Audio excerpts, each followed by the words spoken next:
This is the only thing you need to know about an alien claimed to have documented Jesus' era, and the record was never recovered. What if everything you thought you knew about his life, his miracles, and the path he walked was only a shadow of what really happened? Imagine a witness, unlike any human, an observer from beyond, recording events with precision that history deliberately erased. A record so powerful it was hidden, lost, or suppressed, waiting for a moment when human consciousness could handle the truth. Tonight, you'll uncover fragments that challenge centuries of teachings, reveal methods of latent human potential, and expose why the record was never meant to be fully known until now. If you love Jesus and want to see beyond the familiar story, make sure to like, share, and subscribe, and tell me where you're listening from in the comments.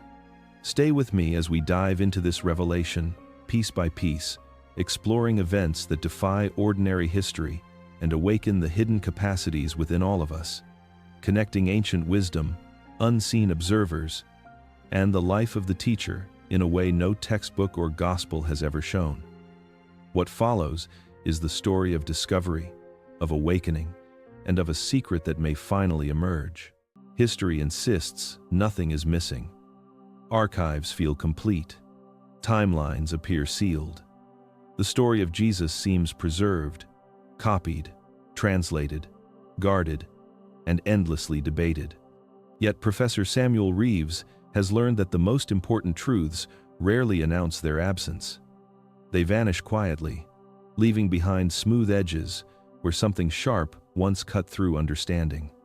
Reeves built his career studying lost materials, not burned books or shattered artifacts, but gaps, years that end abruptly, accounts that resume without explanation, testimonies that feel carefully trimmed. In every civilization he studied, the same pattern emerged. When something carried the power to destabilize authority, it was not destroyed. It was never allowed to exist publicly at all. The first century is filled with this kind of silence.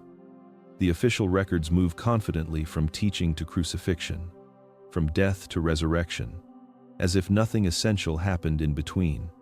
Entire years dissolve into vague phrases. Witnesses appear suddenly, then disappear. Events with global consequences are reduced to poetic fragments. To most historians, this was normal. To Reeves, it was deliberate. He noticed something stranger still. Early references to Jesus occasionally hinted at an observer, never named, never described, never human. The language used did not match angels or disciples. It implied documentation, measurement, witnessing without participation. These references were rare, isolated, and often dismissed as metaphor, but they appeared across cultures that had no contact with one another. Reeves began to ask an uncomfortable question. What if something was recorded that humanity was never meant to keep? What if the most complete account of Jesus' life was removed before history could even remember losing it? Absence leaves fingerprints. When a record is destroyed, traces remain. When a record is withheld, reality reorganizes around the void. Theological arguments become circular. Authority replaces understanding. Reeves saw this pattern repeat wherever suppressed knowledge once existed. The idea unsettled him. If such a record had existed, it would not resemble Scripture. It would be observational, precise, unemotional. A document created not for belief, but for accuracy. And if that record was never recovered, then what humanity inherited was not the truth, but a carefully managed echo. Reeves understood then that history was not incomplete by accident. It was incomplete by design. And the question was no longer whether something was missing, but who had decided it should never be found. That decision still shapes every belief humanity holds. The story of Jesus appears whole only at a distance. When examined closely, it fractures. Professor Samuel Reeves noticed that the Gospels do not flow like lived history. They jump, they compress. They rush past moments that should have reshaped civilizations. Childhood vanishes. Adolescence dissolves. Decades collapse into silence. Then, suddenly the narrative resumes as if nothing essential occurred in between. This pattern is not accidental. Reeves compared the structure of the Gospels to other ancient biographies. Even mythologized figures were given continuity. Heroes aged, teachers developed. Here, development is absent. Jesus emerges fully formed, speaking with certainty that implies preparation, yet no preparation is recorded. Knowledge appears without origin. Authority arrives without apprenticeship. Motives are softened as well. Conflicts that should have been political are rendered spiritual. Threats to power are reframed as misunderstandings. Language shifts away from action toward symbolism. Reeves recognized this technique. When events are too disruptive to explain honestly, they are made abstract. Meaning becomes safe when it is vague. Even the ending feels hurried. Crucifixion follows rapidly after public emergence.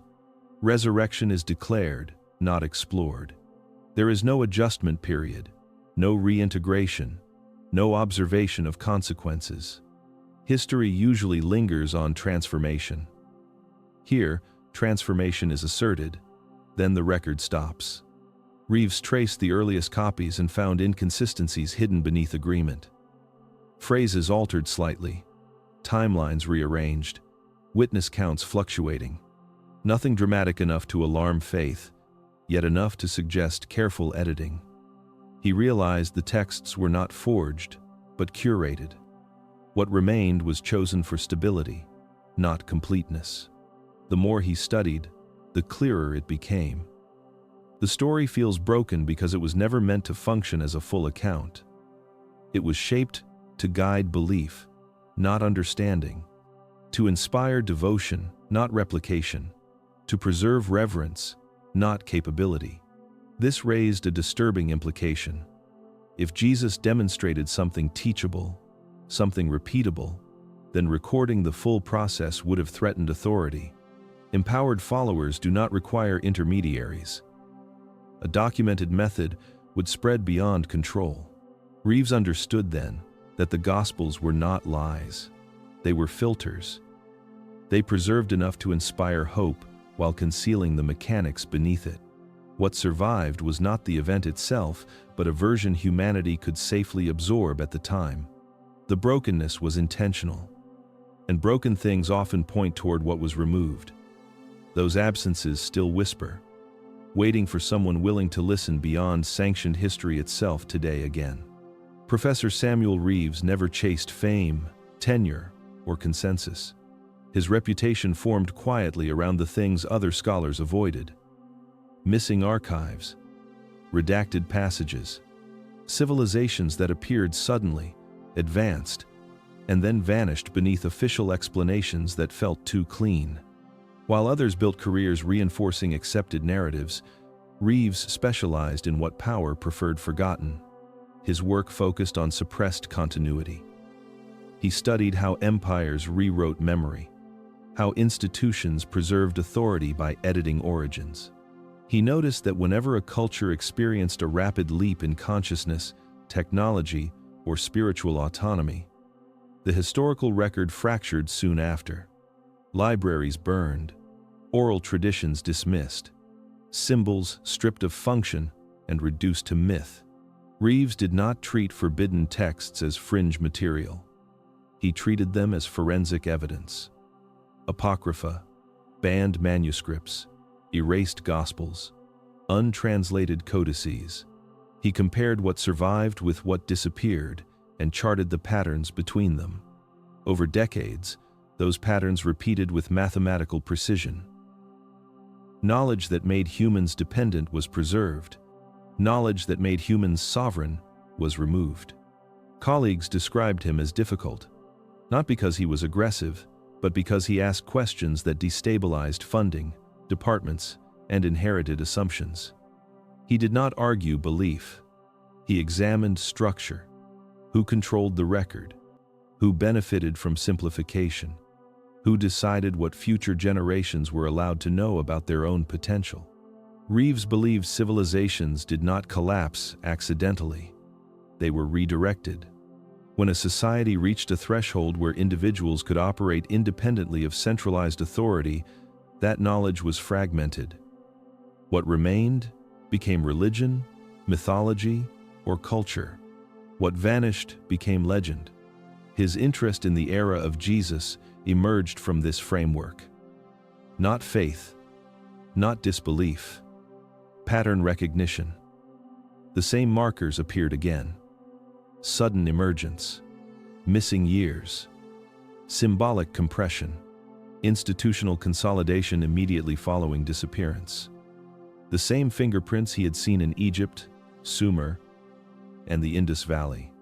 Reeves did not assume malice. He understood fear. Knowledge spreads faster than ethics mature. Uncontrolled awakening destabilizes systems faster than they can adapt. History often chooses containment over chaos. Still, he sensed something unprecedented in this case. The silence around Jesus was deeper, more deliberate, as if multiple parties agreed that certain information could not survive at all. Not hidden, not buried, never recorded publicly in the first place. That realization reframed everything. Reeves was not searching for a lost document. He was searching for evidence of a record that had been withheld at the moment of creation. And that meant whoever made that decision had understood the future far better than historians ever admitted. Once Reeves noticed the pattern, it appeared everywhere. Not openly, not clearly, but in the margins of history where scholars rarely linger. Ancient texts from unrelated cultures carried subtle references to a presence that observed but did not rule. Not a god, not a king, not a teacher, an observer. The language was consistent even when the cultures were not. Words implying watching, recording, measuring, and witnessing without intervention. In Egyptian fragments, Reeves found mention of a silent witness who stood beside the awakened ones during moments of transformation. In early Vedic hymns, there were references to watchers who counted breaths and movements of thought.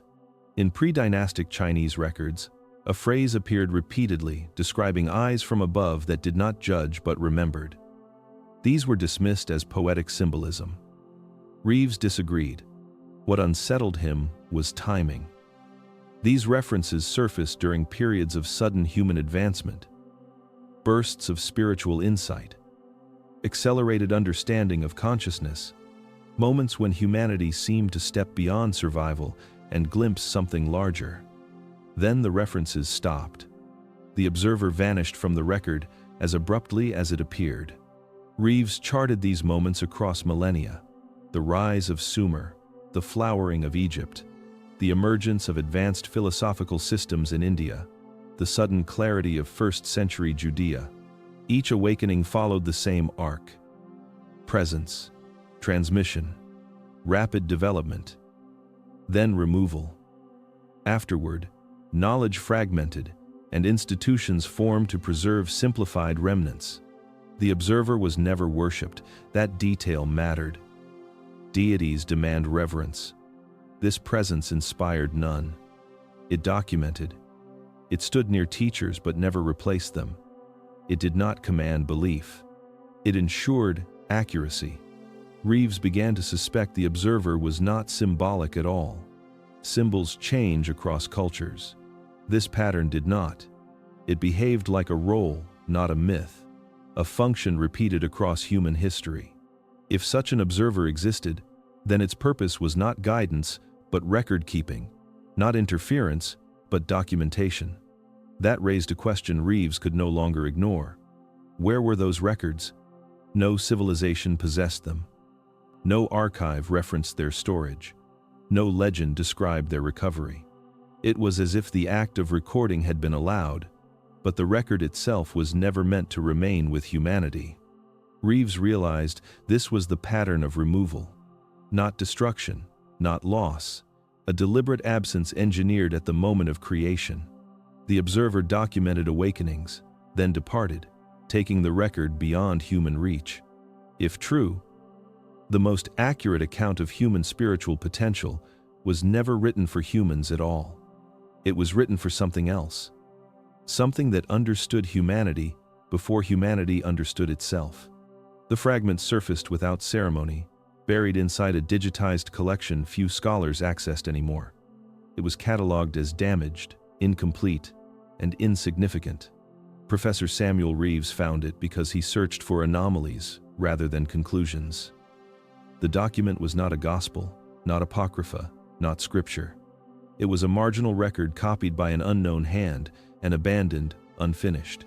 The material itself was unremarkable. Faded ink, rough parchment, no author name, no date, no provenance strong enough to warrant attention. What mattered was a single surviving line that had escaped erasure, mistranslation, and academic dismissal for centuries. The witness recorded the teacher while the world slept. Reeves read it repeatedly, waiting for metaphor to reveal itself. It did not. The phrasing was precise, observational, and detached. It lacked reverence. It lacked theology. It described an action, not a belief. Recording was not how followers spoke. It was how observers did. The word translated as witness was not the same used for apostles, angels, or martyrs. Linguistically, it implied neutrality, presence without participation, awareness without allegiance. The term was closer to surveyor than servant.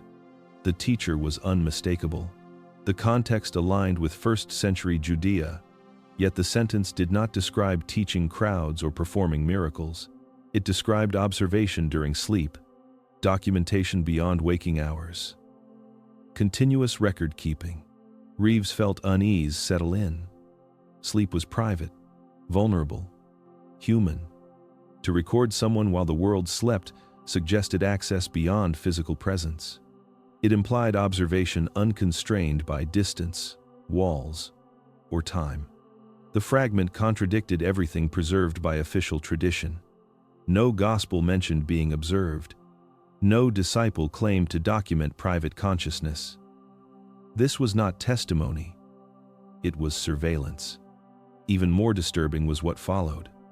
Nothing. The fragment ended abruptly. No explanation. No continuation. As if the writer stopped mid-thought or was stopped by something else entirely. Reeves searched for references to the fragment elsewhere. There were none. No citations. No condemnations. No rebuttals. Silence surrounded it completely. That silence was louder than denial. If the fragment was false, it would have been argued against. If heretical, it would have been condemned. Instead, it was ignored. That suggested something more dangerous than falsehood. It suggested accuracy without permission. Reeves understood then that the fragment should not exist. Someone had recorded something they were not meant to record, or worse, had briefly acknowledged the existence of a record never intended for humanity. That single line cracked history open, because it implied that while the world slept, someone else was watching, and whatever they documented was never meant to remain behind. Reeves attempted every familiar classification first. Angelic language, prophetic symbolism, apocalyptic metaphor. None fit. Angels delivered messages. Apostles followed teachings. Prophets warned and interpreted. The witness did none of these. It did not speak. It did not guide. It did not intervene. It observed. The grammar of the fragment mattered. The witness was not described as serving God, protecting the teacher, or carrying divine authority. It functioned independently. It recorded without instruction. That autonomy excluded every religious category known to history. Reeves examined angelic descriptions across Jewish, Christian, and earlier traditions. Angels appeared suddenly, announced themselves, acted with purpose, then vanished. They were never neutral. They were never silent accountants of reality. Apostles, by contrast, were emotionally invested. They misunderstood, they doubted, they argued. The witness, did none of this. The more Reeves analyzed the language, the clearer the distinction became. The witness was present continuously, not episodically. It observed during sleep, not only public moments. That implied sustained access beyond physical proximity. No human disciple possessed such reach. This led to an unsettling conclusion. The observer was external to the social structure of the time. It did not belong to the culture, the religion, or the species it observed. It existed alongside humanity without being part of it. Reeves found similar descriptions elsewhere once he knew what to look for. Silent watchers, unnamed recorders, entities that measured rather than believed, always present during awakenings, always absent afterward. The implication was staggering. If the witness was not human, then the record it created was not human history. It was something else, entirely. A data set. A chronicle meant for eyes that required accuracy, not faith. Reeves understood why theology had no category for such a being. To acknowledge it would dismantle the idea that humanity was alone during its most formative moments. It would imply oversight, documentation, evaluation. The witness was not divine in the religious sense. It did not demand worship or obedience. It did not claim authority. It simply watched. And that made it far more unsettling than any god humanity had ever imagined. It reframed every question Reeves had ever asked about history, faith, and origin, suggesting humanity was studied long before it was trusted, observed long before it was guided, and remembered by something that never needed belief to validate what it saw. That realization permanently altered how Reeves understood silence in historical records everywhere. The office was silent, or so it seemed, when Reeves stayed late, long after the libraries had emptied and the streets outside lost their rhythm. The air carried a static tension he could not explain. His instruments registered nothing conventional. Oscilloscopes flickered, screens glitched, lines of code wavered in and out of existence. Electromagnetic interference, they called it. But Reeves suspected the interference had a source, a presence. Hours passed without fatigue. He could feel his perception stretching, a subtle tug at the edges of awareness. Minutes elongated into what seemed like hours. Hours collapsed into seconds. The usual markers of time, the ticking of clocks, the hum of fluorescent lights became unreliable. Something beyond the normal flow was making itself felt. Then, a response. Not through sound, not through sight, but through subtle comprehension. The instrument's anomalies synchronized with a sudden clarity in his mind. Reeves did not hear a voice. He felt the understanding arrive. An intelligence had answered his search, drawing near, without crossing conventional thresholds of space or matter. It was not human. That was evident instantly. Thoughts moved like currents from an external source, precise and intentional, yet free from emotion or judgment. The presence was aware of him, aware of his intent. It acknowledged the pursuit of something lost. It confirmed the record that should never have existed, and yet it had been witnessed. Time itself seemed to bend around that acknowledgement, past and present layered. Moments from first-century Judea flickered faintly behind the walls of his office. He glimpsed streets, crowds, conversations long forgotten. Yet these were not memories in the conventional sense. They were impressions of events as they had been observed, catalogued, preserved by a consciousness that did not belong to human chronology. Reeves understood he was not witnessing a dream, a hallucination, or a projection of imagination. He was in contact with an entity capable of recording reality with fidelity humans could not achieve.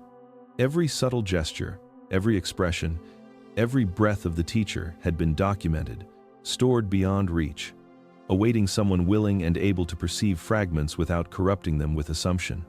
The office, the instruments, the night itself faded from priority.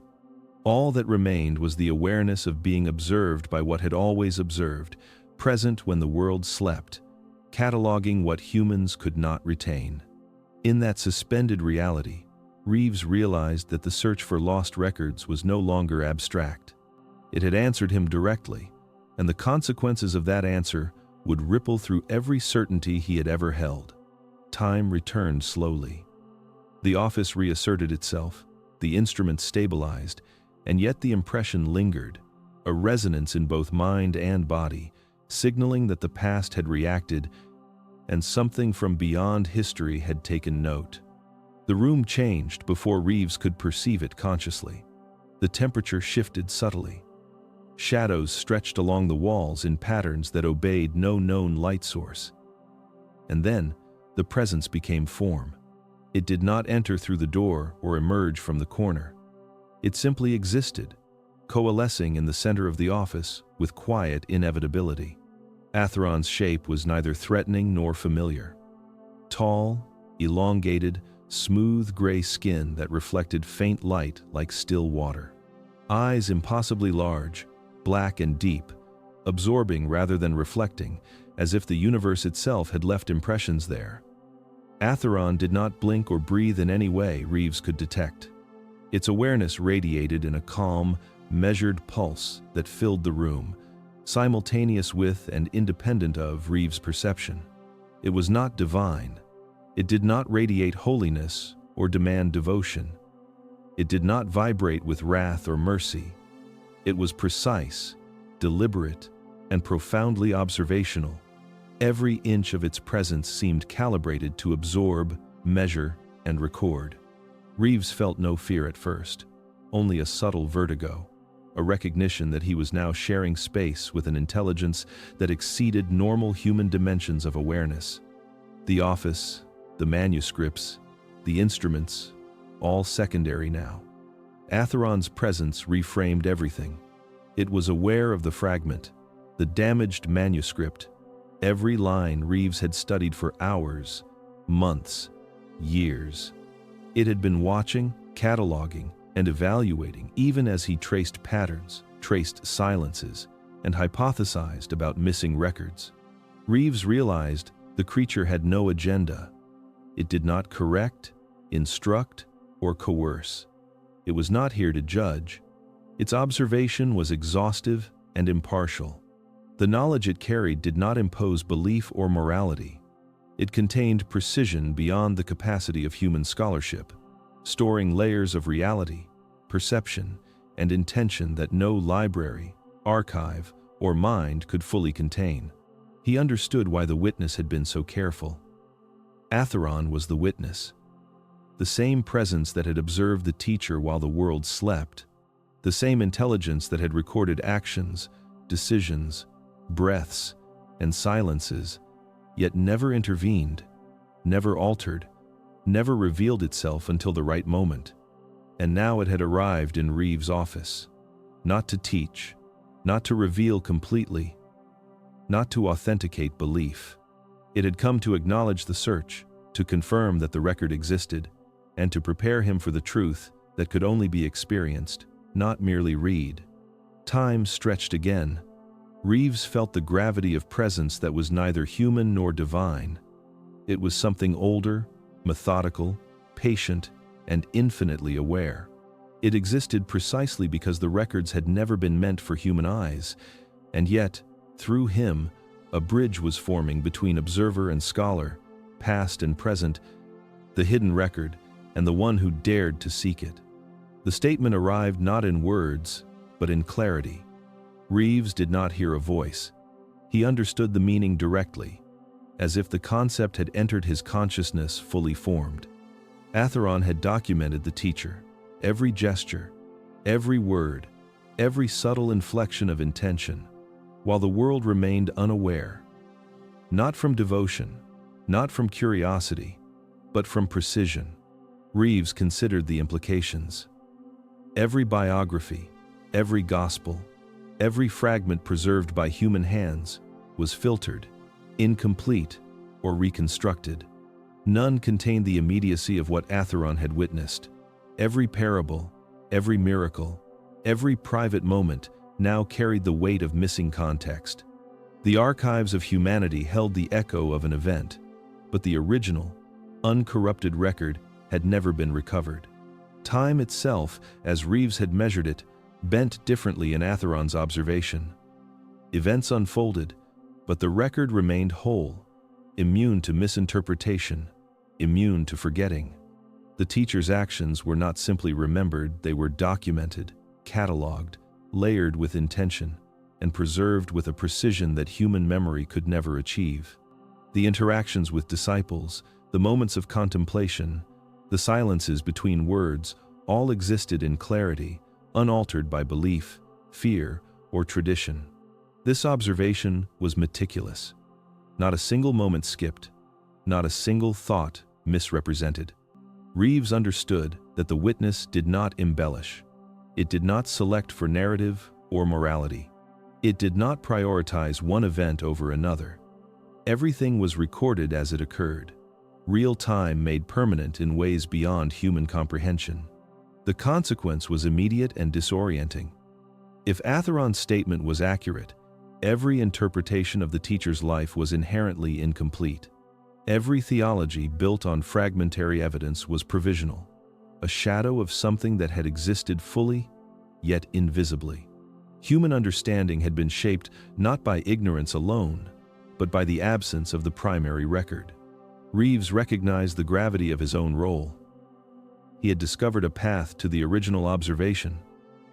The primary witness, the teacher's life, once inaccessible in totality, could now be approached indirectly through the insight of one who had seen all without bias or interference.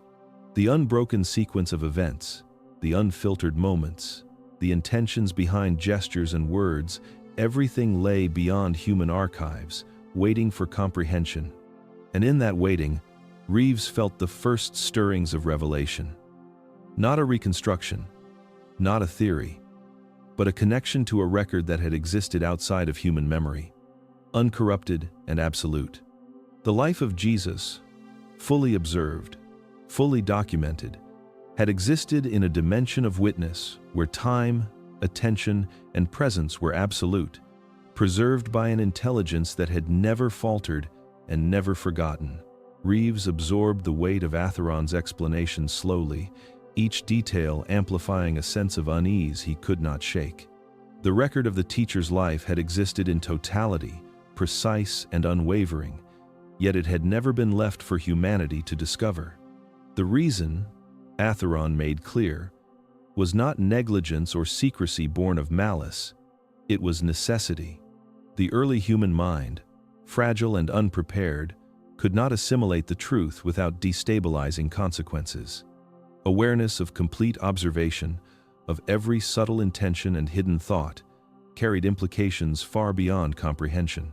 People were not ready to encounter a reality where actions and motives were transparent, where understanding surpassed belief, and where context rendered faith insufficient. Humanity at that time was still learning to navigate duality, morality, and social cohesion. To release a record of this magnitude would have unbalanced society, sparking chaos, misunderstanding, and perhaps even violence born from the shock of unfiltered knowledge. Reeves considered the implications.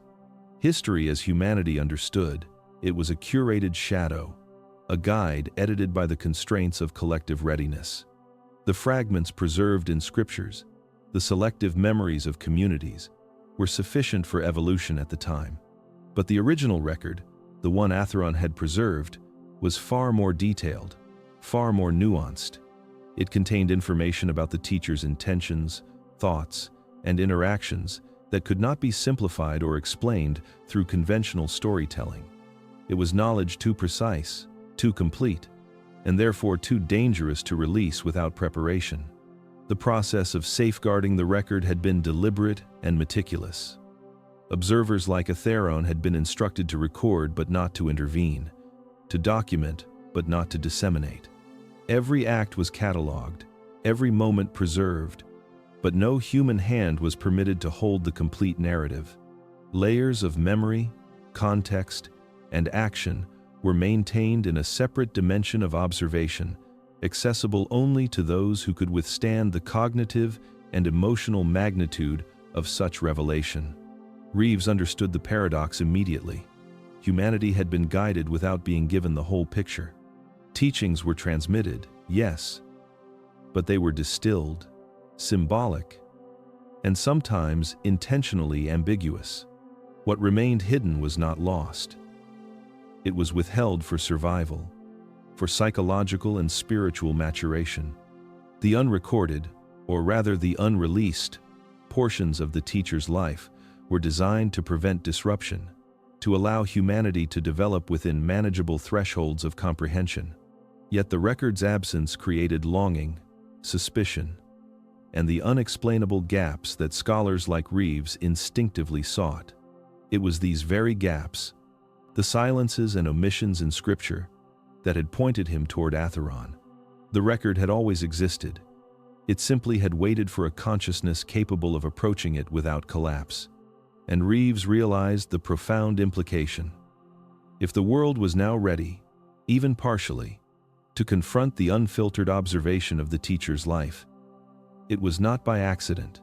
Something had aligned human awareness with the moment when the witness would finally acknowledge the search. The record had never been meant for the unprepared. Now, with Reeves, the moment of readiness was unfolding. Fragile, tentative, and irreversible. The full documentation of Jesus, preserved beyond human interference for millennia, was no longer theoretical. It was present, and humanity's encounter with it, through him, was about to begin. Reeves felt a tension settle in his chest as he processed Atheron's words. They contradicted everything tradition had insisted, every assumption of divinity and exceptionality humans had built around the teacher. Jesus, Atheron revealed, was not apart from humanity. He was not inherently superior in origin or essence. He was extraordinary only in the sense that he fully realized capacities latent in every human being, capacities that most had forgotten or had never been taught to access. The record documented this relentlessly. Every action, every insight, every demonstration of what had been called miracles followed discernible patterns. They were precise, replicable, and entirely dependent on conscious alignment of mind, intention, and understanding of natural and spiritual laws. What humans had labeled supernatural was in reality an activation of potential encoded within the human structure. It was deliberate, methodical, and teachable, but easily misunderstood by those unprepared for such comprehension.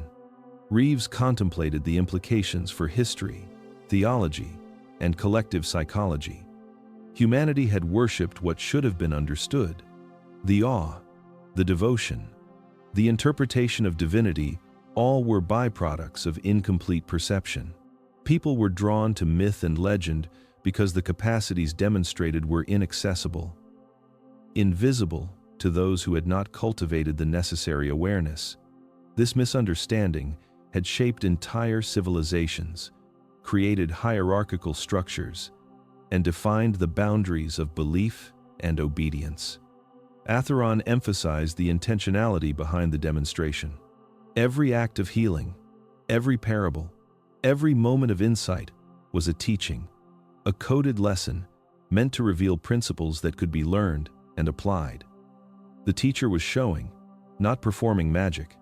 The demonstration was designed to awaken perception, to catalyze consciousness, and to illustrate possibilities within human cognition and energy that had been systematically suppressed, lost, or forgotten over time. Reeves realized that the record made this distinction unmistakable. It captured not just physical gestures, but subtleties of attention, alignment, and internal focus that were invisible to conventional observation. Each interaction between the teacher and others was layered with information that could guide human development if decoded correctly. Atheron had preserved the intention behind each motion, each word, each silence. It was not an ethereal exception.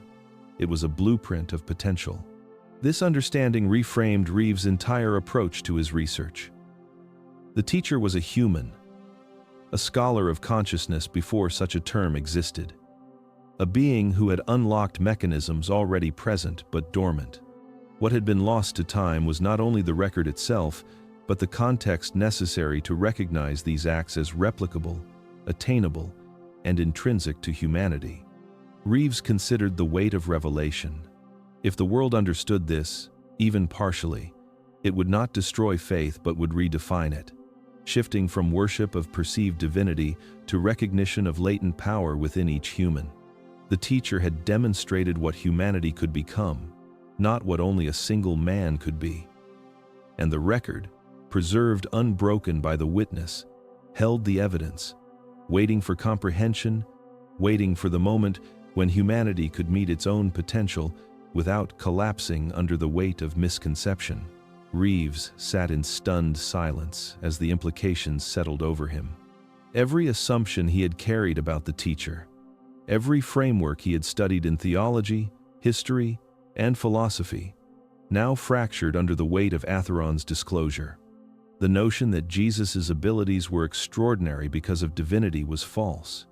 They were extraordinary because of realization, cultivation, and alignment of faculties that existed within every human but had been largely forgotten or left dormant. The record, Atheron explained, documented sequences, not miracles. It captured a system of intentionality, a method of thought, energy, and awareness that allowed the teacher to operate at a level most humans could not perceive.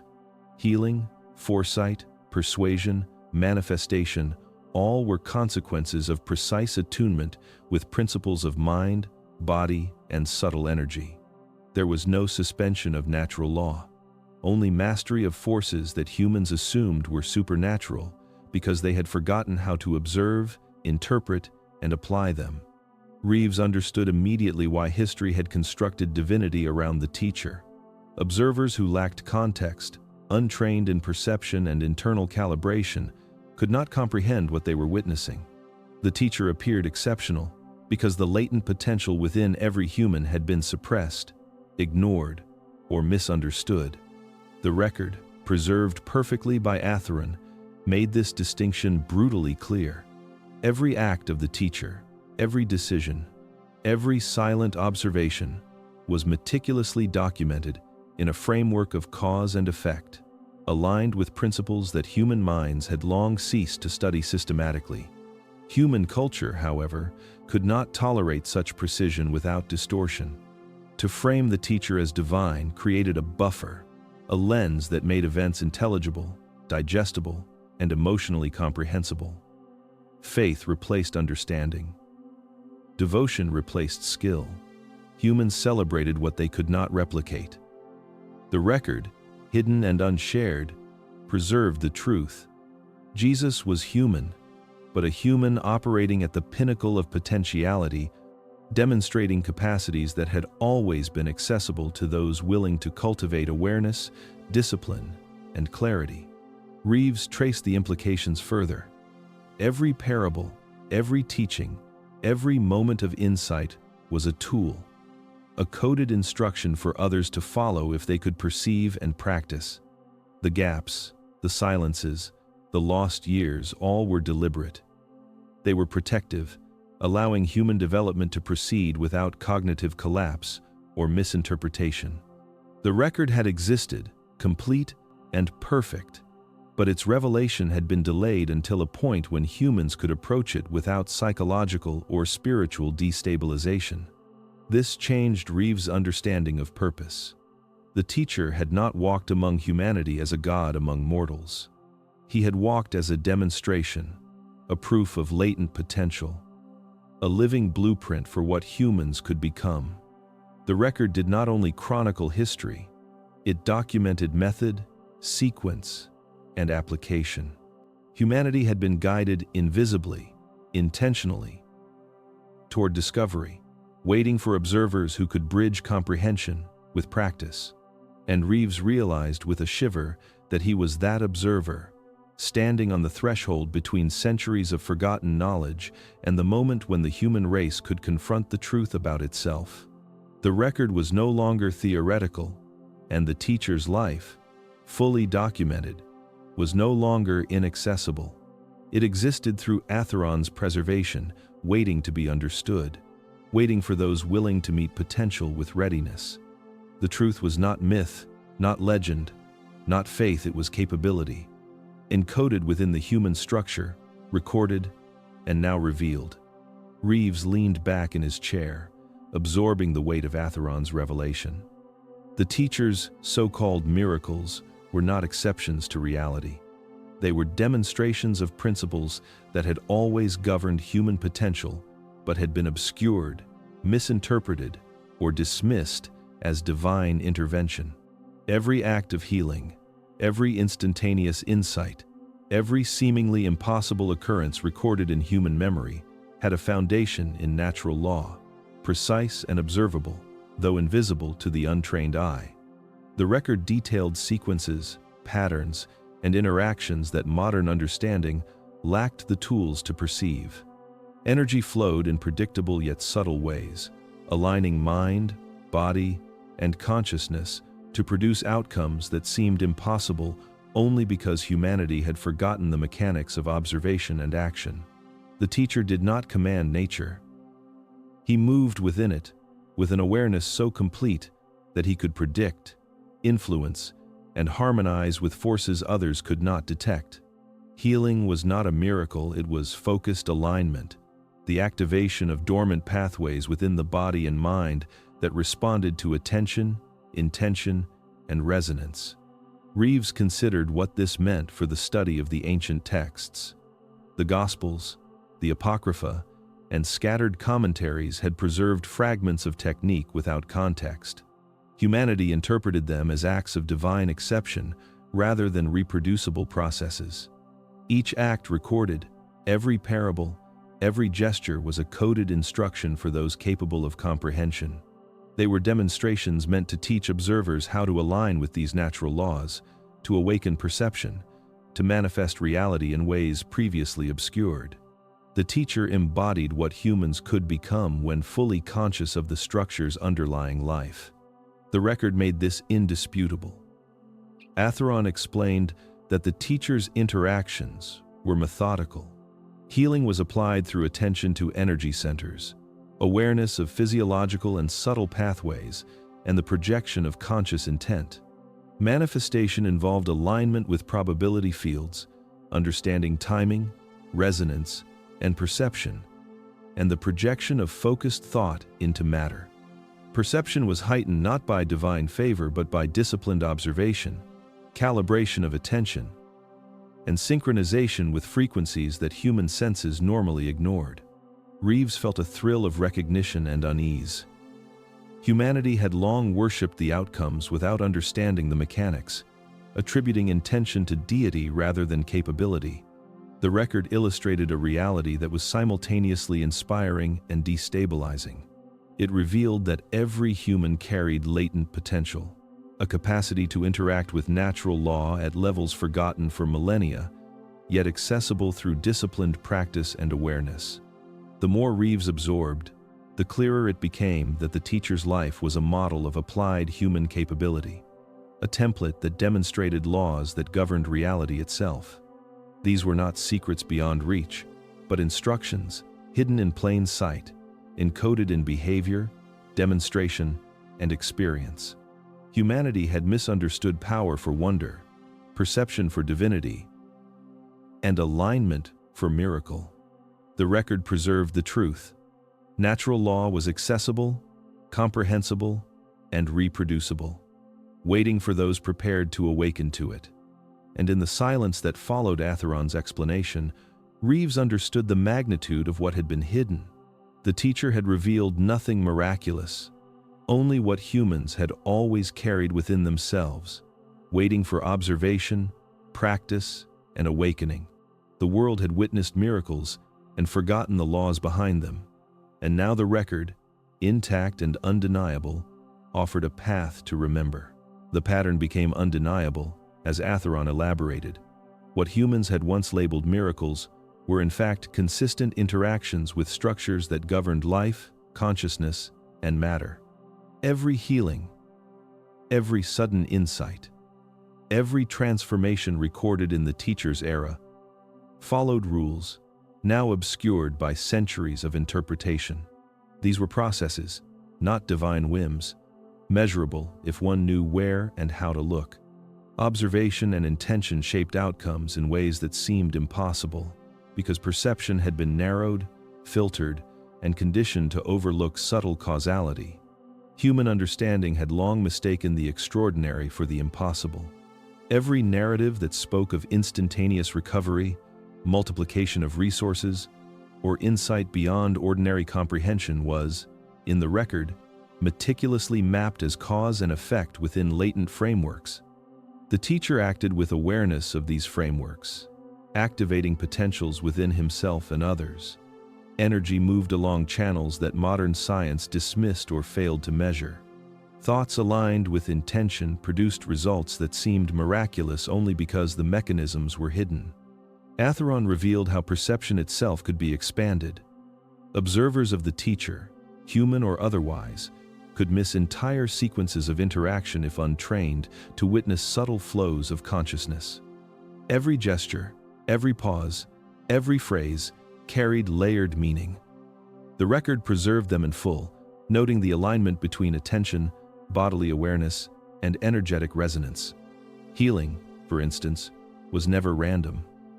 A pulse of thought focused precisely on a localized energy center could restore balance, but only when the recipient's mind and body were receptive. Manifestation worked on similar principles, a synchronization of observation, expectation, and alignment with probabilities that human senses had forgotten to recognize. The teacher's life, as captured by the witness, became a manual of applied capability, illustrating that humans could access hidden faculties if trained, disciplined, and aware. The extraordinary did not require divine origin. It required understanding. Patterns repeated, techniques refined, and yet the world had codified these lessons into mythology, divinity, and superstition. Humanity had celebrated the outcome but ignored the process, venerating the teacher as exception rather than seeing the record as instruction. Through Atheron's account, it became clear that history had withheld not knowledge, but understanding. The record existed precisely to demonstrate what was possible when consciousness was aligned with natural law. Humans had lost the skill to read it, and centuries of tradition had compounded the confusion. What had been labeled miracle was evidence of latent potential, waiting for rediscovery. And so the implication resonated deeply. The teacher's life was not unique because of origin, but because of practice, perception, and mastery. The laws had always existed. The teacher merely remembered them fully, lived them consciously, and in doing so, left a record that would wait for humanity to catch up. The record held no reverence for mythology. It depicted the event with precision, every detail observed, every consequence noted. The teacher's arrest, trial, and crucifixion were not acts of divine inevitability, but interventions designed to limit exposure to knowledge humanity was not yet prepared to integrate. The powers he demonstrated, the understanding he conveyed, threatened established structures and the fragile comprehension of collective consciousness. Awareness could not be allowed to accelerate without risk, and the record preserved the moment when containment became necessary. Atheron explained that the crucifixion was a carefully orchestrated disruption, not a punishment dictated by cruelty, but a measure to prevent misunderstanding. Human observers could not yet distinguish principle from miracle, potential from deity. If the teacher's abilities had been left unchecked, the societal frameworks built on fear, obedience, and myth would have collapsed prematurely.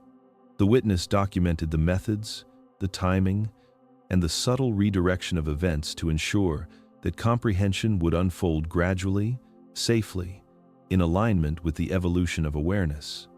Repetition in the record highlighted pattern and intention. Every step of the teacher's final hours was chronicled, noting his alignment, the response of surrounding observers, and the precise energetic resonance that maintained integrity even under physical duress. The crucifixion, the record insisted, was not the end.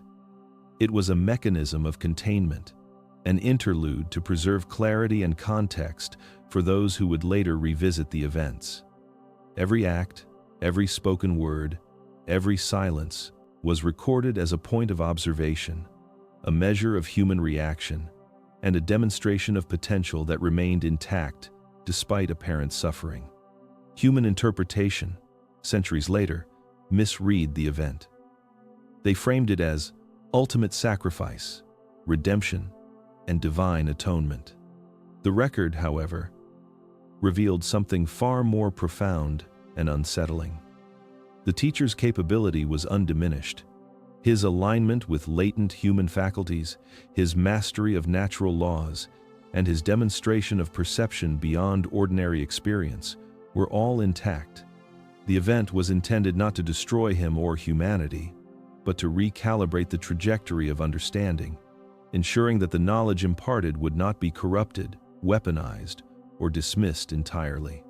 Atheron emphasized that the witness captured not just physical events, but experiential realities. The teacher remained conscious, aware, and fully engaged with the principles he had demonstrated for years. The crucifixion was a pause, a controlled interruption, an opportunity for the latent record to stabilize within human memory and DNA without overwhelming unprepared minds. Every gesture, every breath, every glance was documented in layers that scholars would never perceive, but which held the methodology of activation, the structure of learning, and the blueprint of potential for those who could decode it. For Reeves, the implication was staggering. History had been taught as myth, morality, and martyrdom, but the truth was far subtler and more dangerous. The crucifixion was not the failure of humanity to recognize the teacher. It was a protective measure, a precise intervention to safeguard comprehension and prevent collapse. The record existed, waiting for humanity to awaken to its meaning, waiting for observers ready to see the event not as tragedy, but as a masterful calibration of potential, carefully preserved for the future. The record depicted the resurrection not as a mystical event, but as a deliberate and highly controlled biological process, executed with awareness and precision. The teacher's return from the apparent death was a demonstration of latent human potential, a sequence of alignment, focus, and physiological mastery that had been all but forgotten. It was not granted by divine intervention, nor was it a miracle in the supernatural sense. It was an orchestrated interaction between consciousness and the body, a protocol that few humans had ever accessed or understood. Atheron emphasized that the process required synchronization of multiple layers of being. The mind, the body, and subtle energetic structures needed to be precisely calibrated. During the crucifixion, the teacher maintained conscious awareness, guiding cellular responses, maintaining energetic coherence, and activating mechanisms that modern science would consider impossible. Death, in the ordinary sense, had occurred, but life remained encoded, latent, and retrievable through focused application of principles that intertwined biology with consciousness. The record contained minute details, breathing patterns, internal visualizations, energy flows, and precise mental alignments that allowed recovery without external interference. The implications were profound. Humanity had long mythologized the resurrection, interpreting it as an act of supernatural grace or divine favor, rather than a demonstration of capability inherent to the human design. The witness documented every adjustment the teacher made to restore function, to realign tissue, to reintegrate consciousness with the physical form, and to maintain the integrity of perception. Every gesture was deliberate, every internal shift accounted for, and every energy recalibration precise. The phenomenon was entirely natural, though invisible to ordinary observation.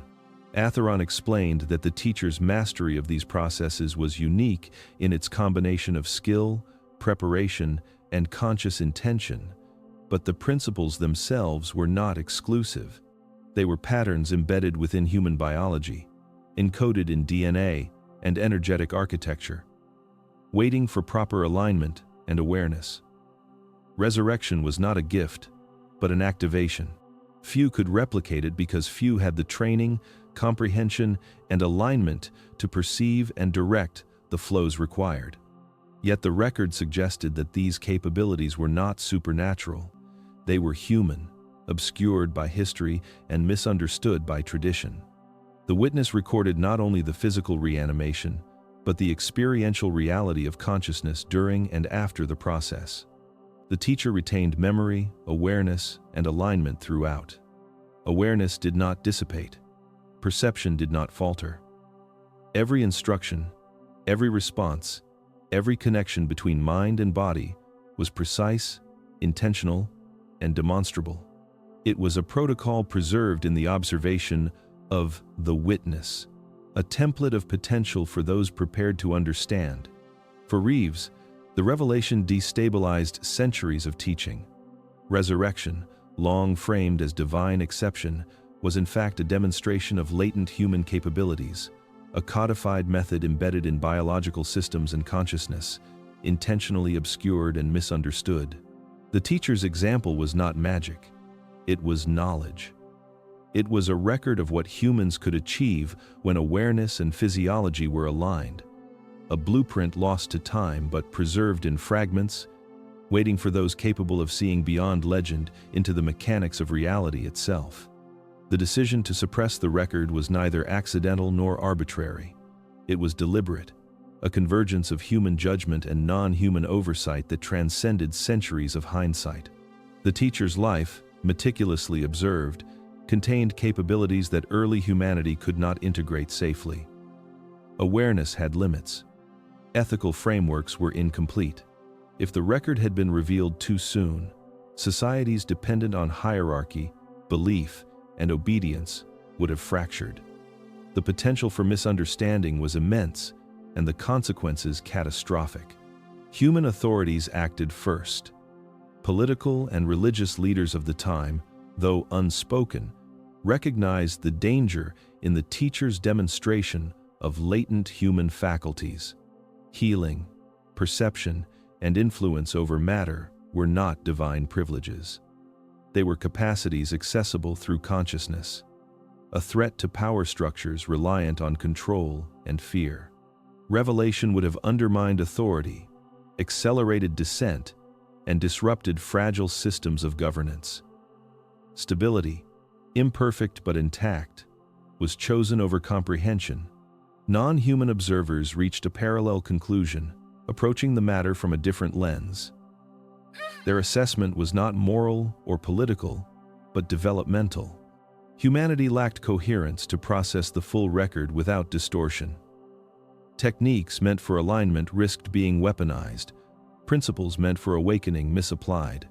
Observation confirmed patterns of potential misuse. Suppression was containment, not punishment. It preserved both the teacher's work and the evolution of human consciousness. The joint decision was executed with precision. Physical copies were never left behind.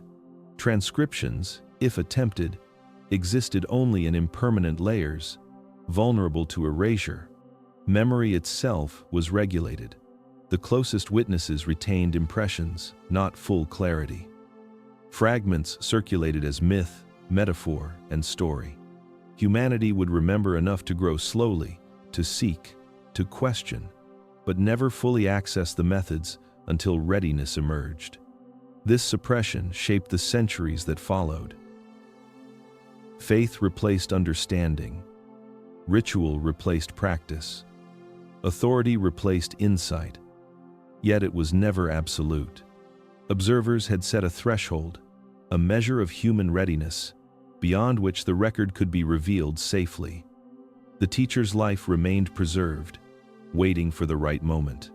The record, dormant but intact, waited for those capable of perceiving it without distortion, those prepared to integrate its knowledge responsibly.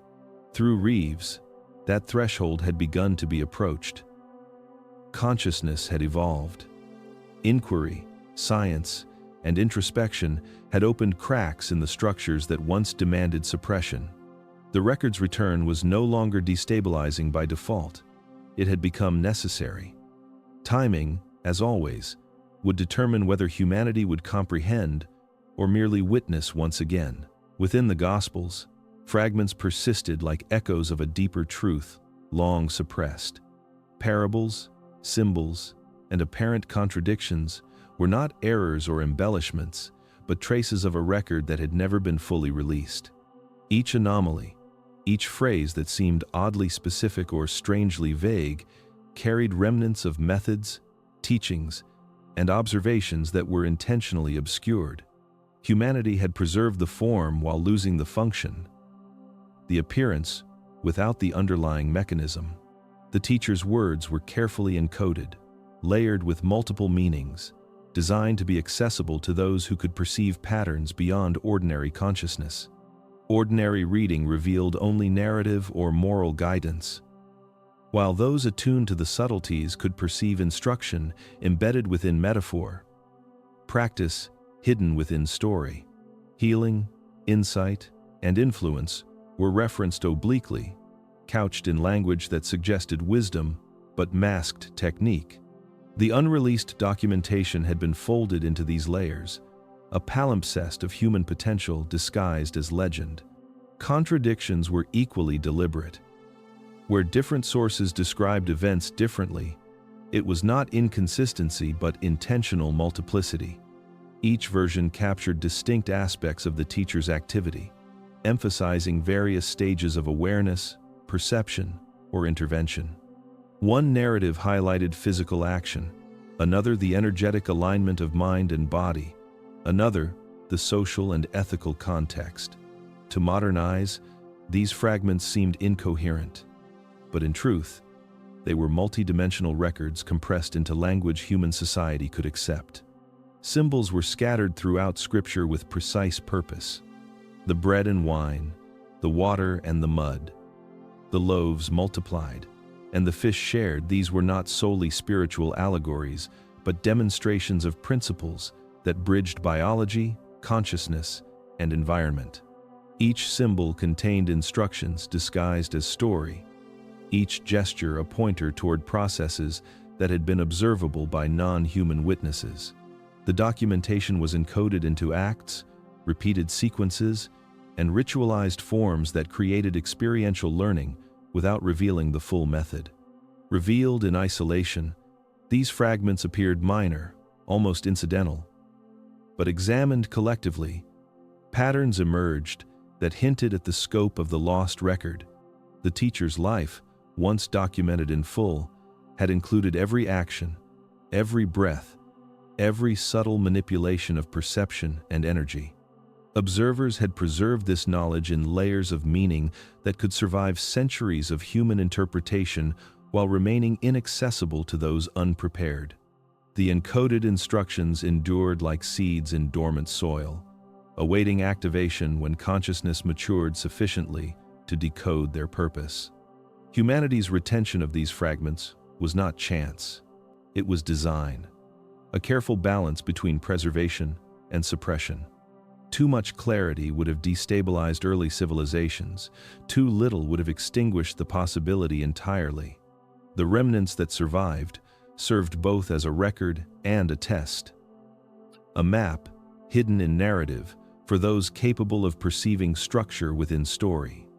Atheron had revealed this principle to Reeves. Scripture was a living archive, not simply text. Its contradictions, its symbols, and its parables were fragments of an unreleased record, each waiting for a consciousness ready to perceive the alignment of history, biology, and mind. In these layers, the teacher's true work had persisted, hidden in plain sight. A blueprint for potential that humanity had almost forgotten entirely. For centuries, the record had remained dormant. Its presence implied, but inaccessible, locked behind layers of culture, language, and perception. The mechanisms of suppression had been subtle yet absolute, a combination of societal structures, collective belief, and the limitations of human cognition. Knowledge had been folded into myth, observation into parable, and technique into ritual. For most of human history, these layers were sufficient to prevent destabilization. And the record remained quiet, a latent archive waiting for conditions that would never arrive too soon. Now, something had shifted. Human consciousness had evolved to a degree previously unforeseen. Across the globe, the interplay of technology, education, and cross-cultural exchange had created a density of perception that could perceive connections, patterns, and possibilities beyond what was considered normal even a century ago. Awareness of subtle influence, of the consequences of thought and intention, had multiplied. The threshold that Atheron and other observers had monitored for millennia was finally being approached.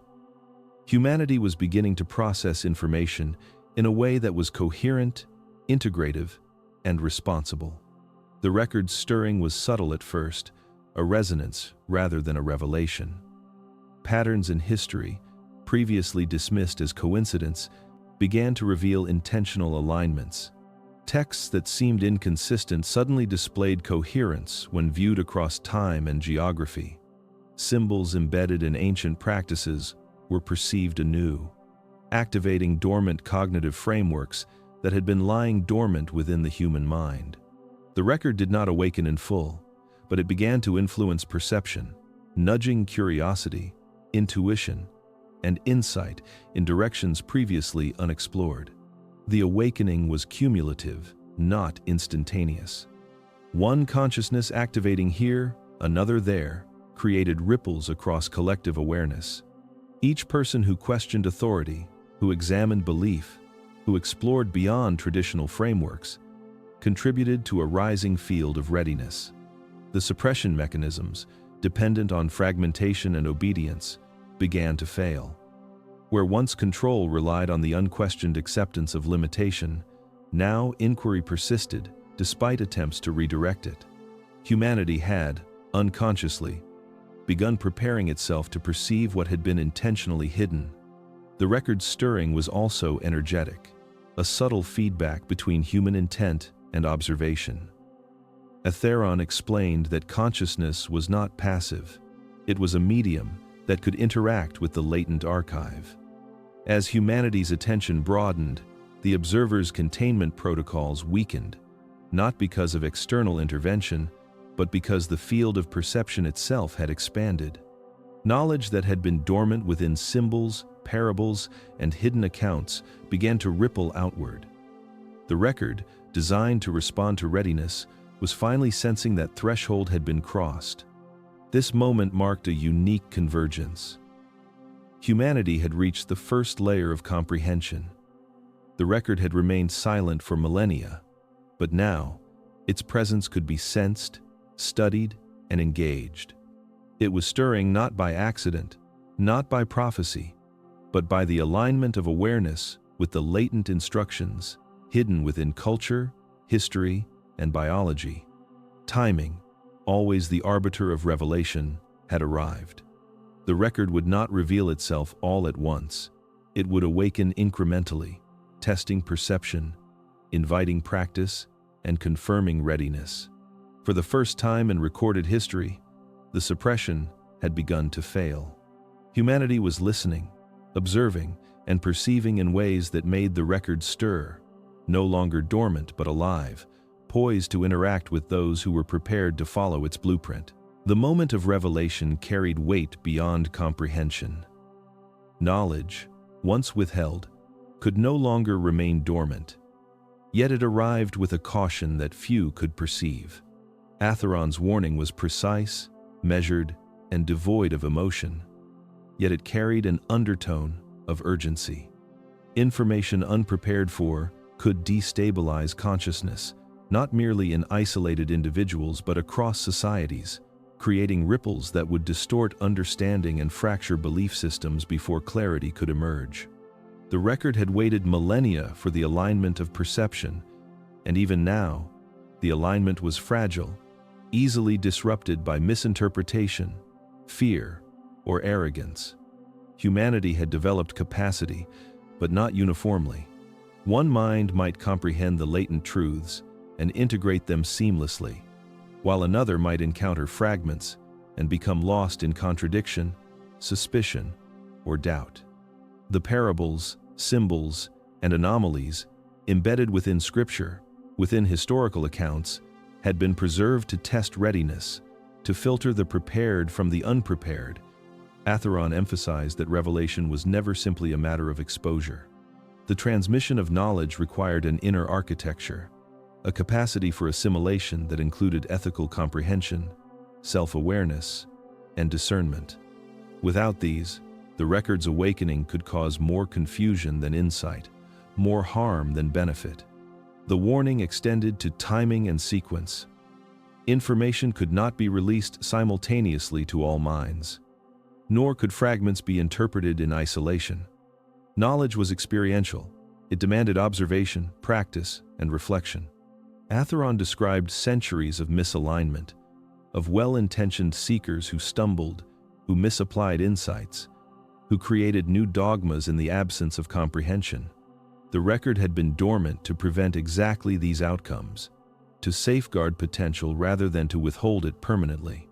Now that thresholds were being approached, the balance was delicate. One misstep could reinforce skepticism. One misperception could close minds forever. Atheron's voice, subtle yet resonant, conveyed not threat, but inevitability. The record would awaken. It had to, for the teacher's work had encoded processes that were essential to human evolution. But awakening required guidance, a framework for integration. Preparation was not merely intellectual. It was psychological, energetic, and ethical.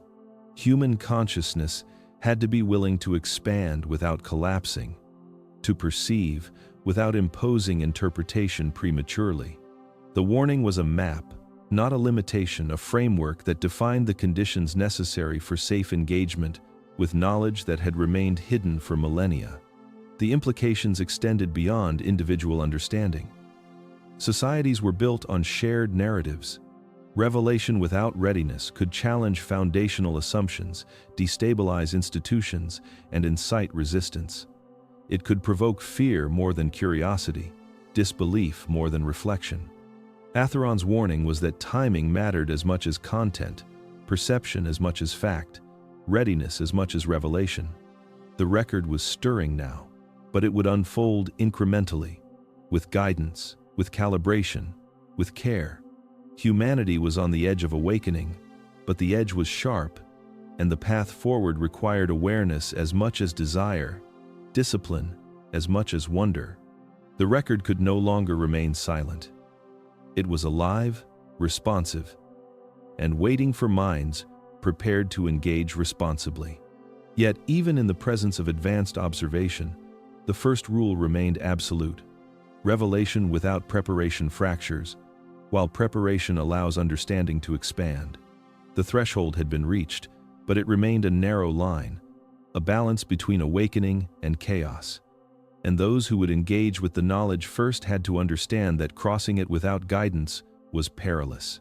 Access was never a matter of reading or observation. It was a matter of perception, of immersion, of entering a realm where knowledge existed not as words or images, but as experience. The offer presented to Reeves was precise in its limitation and vast in its implication. He would not see the record as a physical or textual artifact. No manuscript, no tablet, no inscription would be placed before him. What was offered was the essence of the record, the living framework that underpinned events, teachings, and processes that had been encoded millennia ago. To engage with it was to participate, not to analyze. The distinction was subtle but critical. Human scholarship had always approached information through separation, through observation and categorization, through abstraction. The record functioned differently. It required embodiment, an openness that transcended intellectual control, a willingness to allow perception to guide understanding. Atheron's communication conveyed that this essence was sensitive to intention. The record responded to readiness, to focus, to ethical alignment, and to the willingness to follow without demanding full comprehension before engagement. To access the essence without alignment risked distortion, misinterpretation, or even mental dissonance that could take years to resolve. The offer was also a test. Reeves' life, his preparation, and his focus on suppressed history, anomalies, and hidden patterns were not mere coincidence. Centuries of layered observation by non-human witnesses had identified the moments in which human consciousness would be capable of integrating this level of knowledge. Access was granted not because of merit in a traditional sense, but because alignment had been achieved. Atheron's presence was an interface, a stabilizing force, ensuring that the introduction of experiential truth would not destabilize the observer beyond the capacity for adaptation. Engagement with the essence was multi-layered. It was sensory, cognitive, and energetic simultaneously.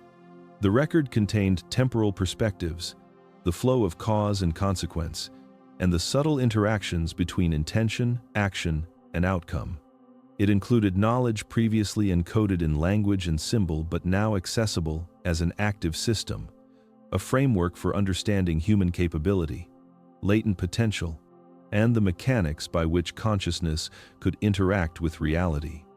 This access was less about discovery and more about resonance, recognizing patterns that had always existed within and connecting them to the broader human experience.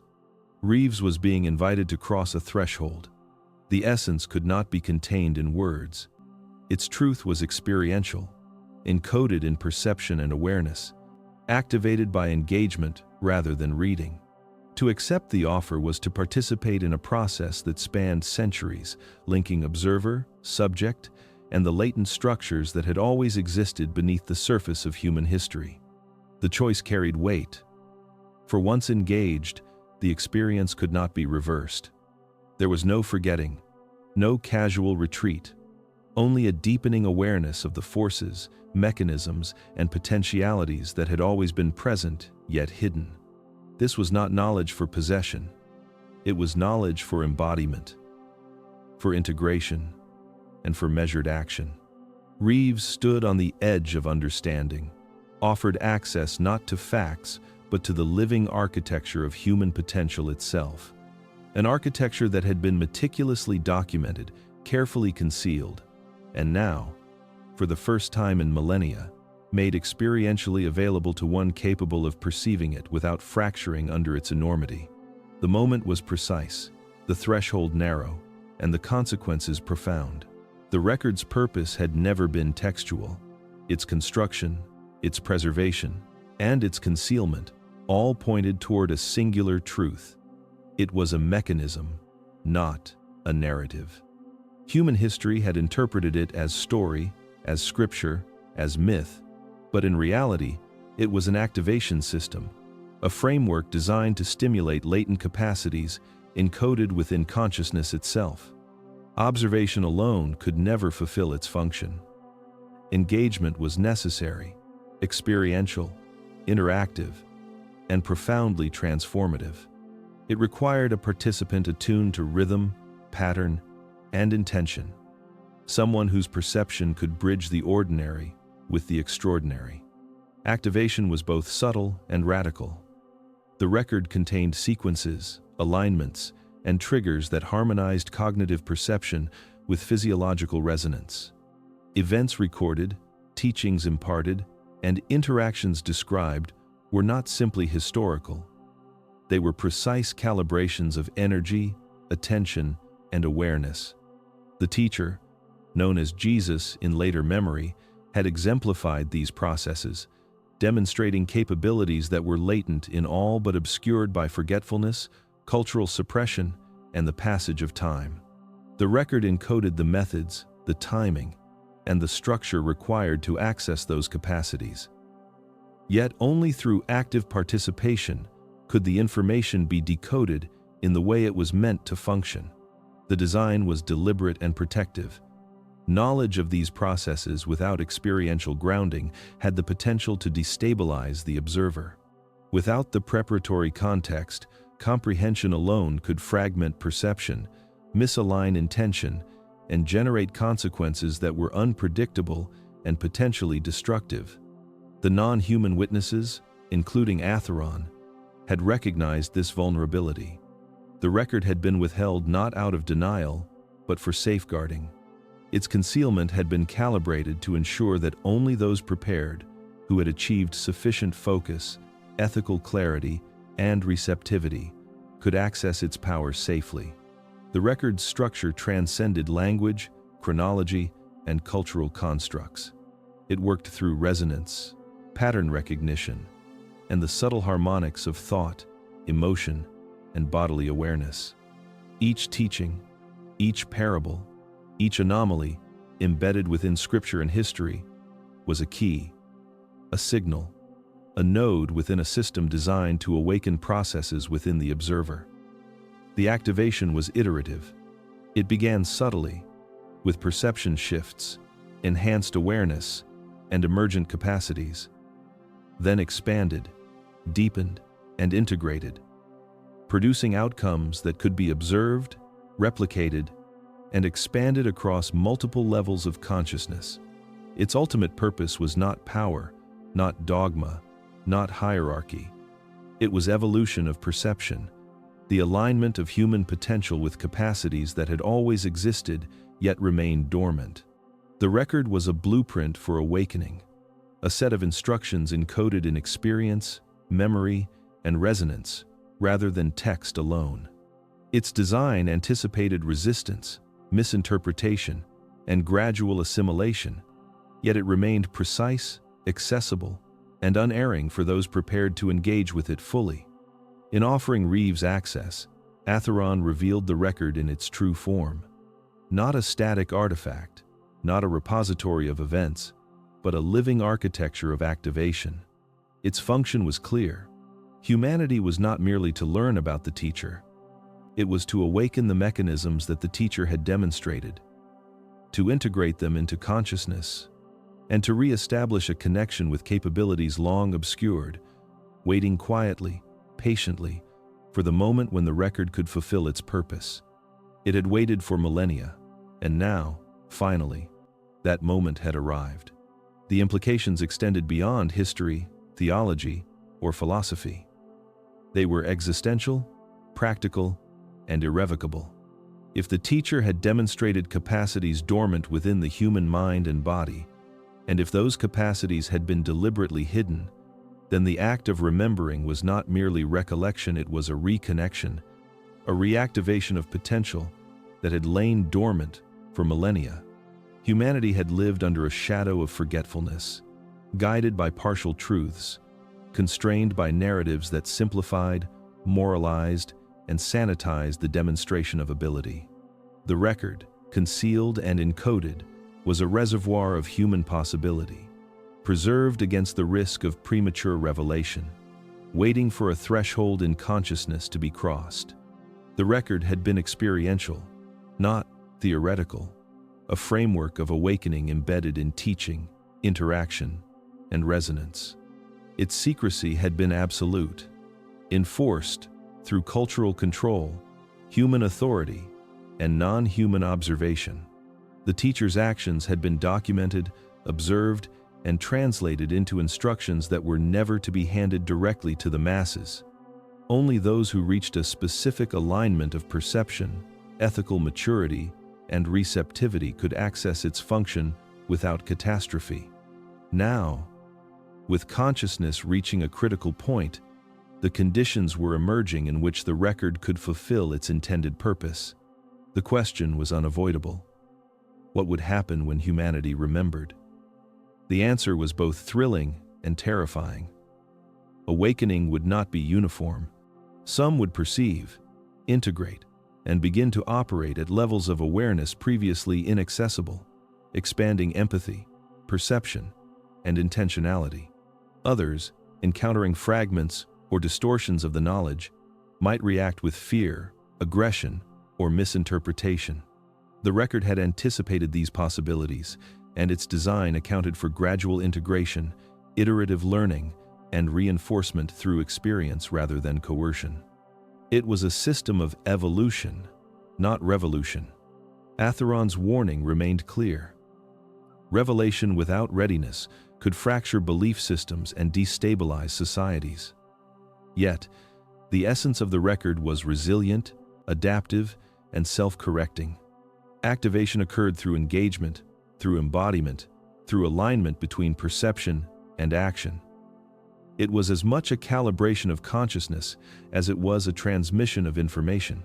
Every awakening, however subtle, contributed to a collective resonance, increasing the probability of successful integration across generations and geographies. Humanity's latent capabilities were not simply individual. They were systemic, interconnected, and cumulative, waiting for consciousness to synchronize with the deeper frequencies of potential encoded within DNA, memory, and lived experience. The final truth lingered in the quiet spaces between thought and perception. The teacher had demonstrated, the record had preserved, and the observers had waited. Now, the question was open, not rhetorical, but practical. What would humanity do with remembrance? How would the latent capacities manifest? And what transformation would ripple outward from individual awakening to societal recalibration? The record did not answer in words. It responded in readiness, in activation, and in the silent unfolding of potential. It awaited the moment when humanity would step fully into its own abilities, when forgetfulness would cease, and the dormant architecture of consciousness would begin to hum with awareness long suppressed but never lost. In the end, the record was less about history and more about becoming. It was an invitation, a mechanism, a challenge. The teacher had shown what humans could embody. The observers had preserved the evidence. And now, poised at the edge of remembrance, humanity faced a question older than any civilization and more urgent than any crisis. When the potential is remembered, when the capacities are activated, who will we become, and how will we inhabit the world we once only observed?